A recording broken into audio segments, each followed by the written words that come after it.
வெற்றியைப் போலவே ஒரு தோல்வியும் நல்லதடி. வேப்பம் பூவிலும் சிறு தேன் துளி உள்ளதடி.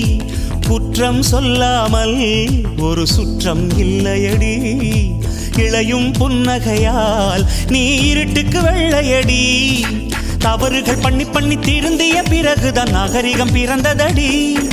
தவறுகள் குற்றமல்ல, சரிவுகள் வீழ்ச்சியல்ல, பாடம் படி பவள கொடி. உள்ளம் என்பது கவலைகள் நிரப்பும் குப்பை தொட்டி இல்லை.